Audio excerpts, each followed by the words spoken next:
Hi, Ariel. Thank you for your time. Thank you. I'm very glad to meet you, and I have a few questions that I was hoping you could answer. I'm glad to meet you too. What inspired you to write this book? The book's Kind Rocks Island Adventures? Well, I have written and done and created inspirational cards. They're like playing cards, and they have animal character and they are positive words. And when I did that, I created the rock movement, and that is to promote and build Like self-confidence. these?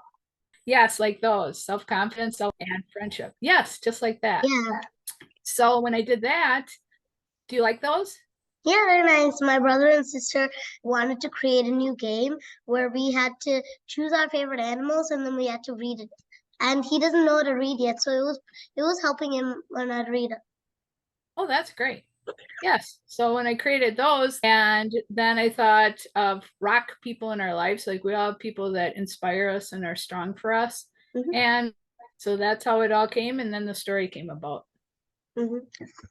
So then, what inspired you to create the rock characters like Diamond, Ruby, Crystal, Granite? Why did you choose rocks? Well, because I like rocks, I like going to pick rocks. Have you ever gone rock picking and found rocks? So that It's, sounds fun.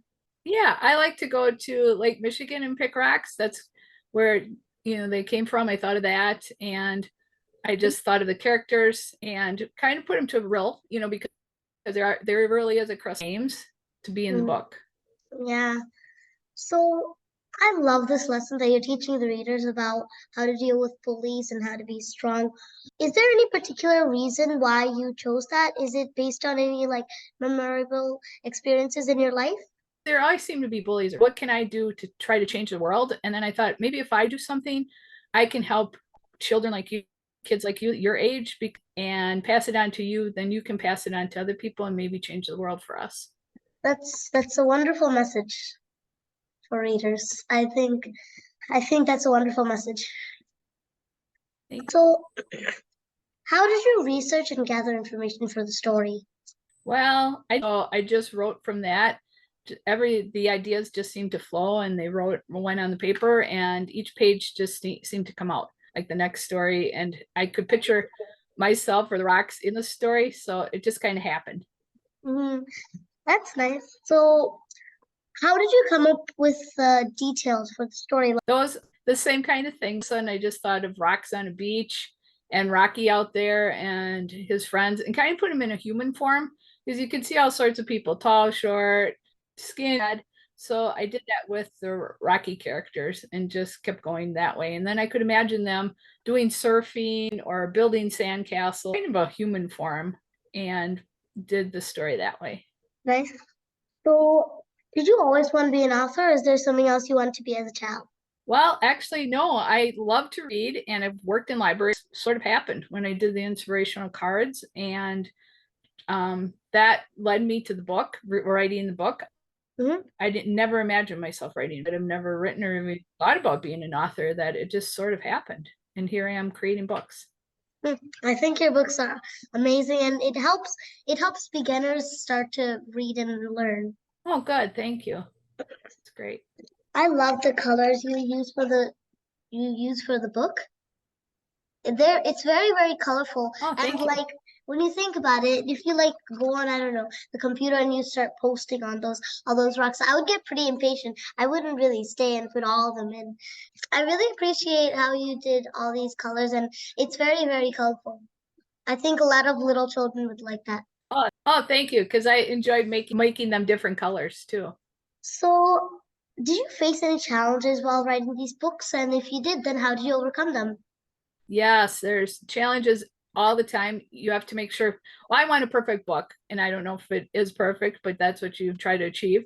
Try to get to the end. But there are always fonts and grammar and making sure that the lines are equal and that the pictures are okay and that nothing's off the page. So it was a constant looking at that, and I had friends look at it for me too, and they reread it for me to see if it made sense. So it was a long process, it seemed like, Hmm. to get to the end. Sounds like it's a very, very long process. I think that a lot of people don't appreciate the work put into the book. They just start flipping the pages. And I think that it's very hardworking of authors to do it. Yeah, it takes time. I imagine myself just going through it too, and it's done, but that doesn't work that way. It's always takes a little bit of time. Yeah. So speaking of, how long did it take you to create the book? Well, it took me over the summer to write it, but then it did take a few months after that to redo it because I would send it and then I'd get it back and I'd have to go over it again. And then I noticed mistakes, so I'd have to send it back and get it back. So it did take a lot of time that way. So that was another 2 or 3 months. So it took shorter than what I thought, but yet it was a long process. That's amazing. Um, are you gonna write chapter books later on? I have one started, but I don't know. I think I might keep up with picture books. I have another picture book that's written out. I just have to do the illustrations on that. And then I have some other ones in my head that I'd like to do.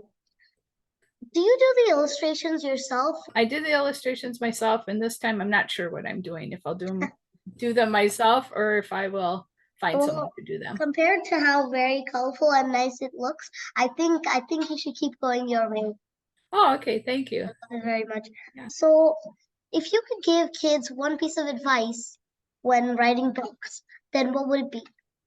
I think that you should keep reading. I do that at school when I'm at the end of the school day when the kids get on in their cars and make sure you read tonight. So I like to do that. And also writing. I guess I never realized that writing is so important every day when you're at school, learning how to spell and learning how to put sentences together and just creating stories. So keep writing. I know that you like to read, and that's a good thing. The way you say it, it sounds like you're a teacher. Are you? I have a teaching background, but right now I am working with students in the school. So I help out the teachers. So it's sort of like I don't know, someone that just comes in whenever needed help or something. Yes, I stay in there and I have a couple students that I specifically help because they need extra help. So I do that and help the other students too that need help with the I think teacher. I think that's sort of like a starting point for making your mark on the world. Yeah. And I Yes. appreciate the help you're giving to those students. Yes. Thank you. So, are you a reader? And how often do you read? Yes, I am a reader. I like to read every night before I go to sleep. I read. I have books right by my bed so I can read before I go to sleep.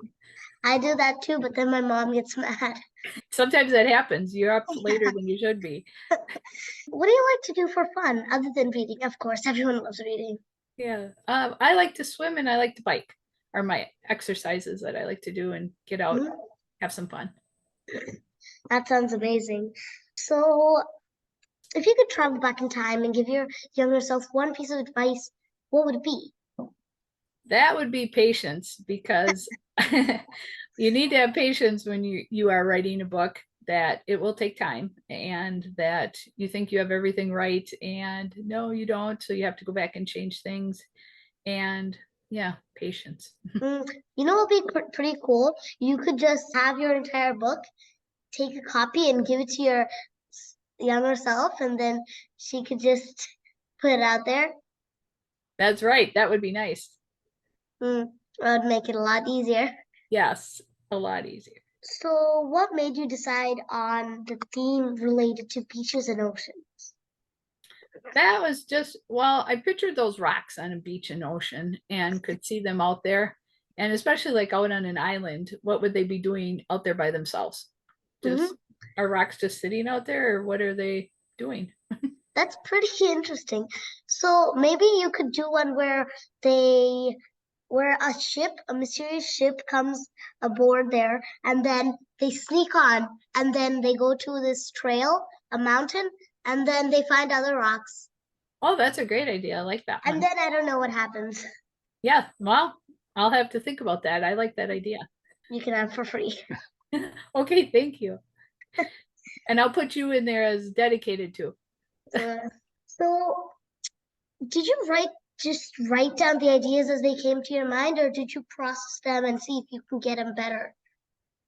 I just started writing and actually they just came out. It I just seemed think like every page just seemed to flow.